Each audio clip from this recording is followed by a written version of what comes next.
Ayan mga bradics, ay titingnan po natin ang ating napakagandang dalampasigan. Ang ganda po ng araw na to mga bradics. Kahit palubog na yung araw, makikita po natin na napakatahimik yung dagat po natin dito. At pati yung ilog natin mga bradics, ang gandang tingnan. Ayan, mapansin po natin na marami pong namamasyal po dyan sa dalampasigan po natin. Ayun mga products, ang gagawin po namin dito ay manghuli po kami ng maliliit na mga isda na pwede po ulamin mga products. Kasi sa panahon ngayon mga products, 3 araw po ang pahinga po ng ating mga mangingisda. At dito wala pong pumapalaot, at dito lang sa dalampasigan ay pwede naman po, pinapayagan naman po na manghuli po ng isda po dito. Pero dito sa dalampasigan po natin, hindi masyado pong maraming isda dito kasi maliliit pa yung iba. Pero pwede naman uulamin mga kabradics.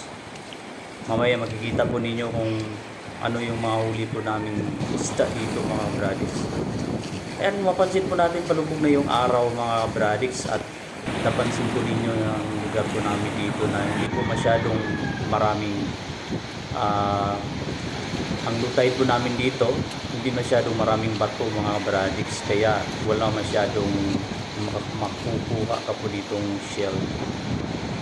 Dito kami yung tinatawag po namin na ibas. Hindi po masyadong malaki yung ibas po namin dito. Ganyan lang po kalaki yung ibas po namin mga bradics. Pag low tide mga bradics. Sa panahon ngayon mga bradics, low tide po ang dagat po natin. Pero yun lang yung makikita natin ibas dyan. Ayan o, napakalinis po ng dalampasigan po namin dito ngayon mga kabradics. Ang ganda po dito magpasyal at maliligo sa dagat. Kasi makikita at mapansin po natin na kalmado naman yung tubig dagat natin dyan.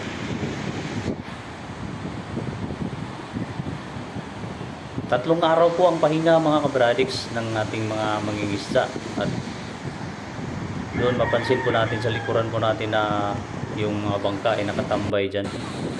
Kasi marami na pong bangka po dito mga kabradics, yung mga pump po.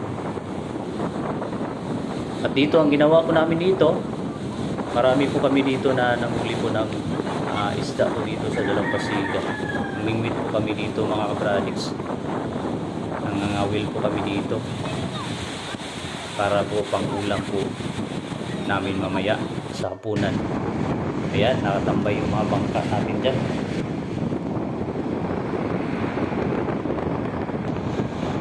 Kaya malapit na palubog ang araw mga kabradics. Pero patuloy pa po kaming naghuli ng isda dito.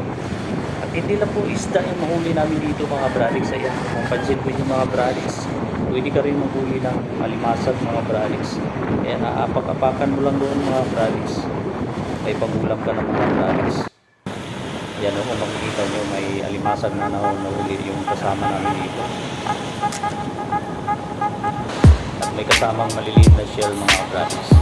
Tulad ng sinasabi ko, wala masyadong maraming shell po dito sa lugar po namin. Kasi maliit lang po yung tide po namin. Hindi masyadong mabato po dito sa lugar po namin. Mas malawak yung buhangin po dito.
Ayan mga bradix, siguro ng ulam nito mga bradix. Ayan, kung makikita nyo mga bradix dito mga bradix. May uli na po dito mga bradix. Oh.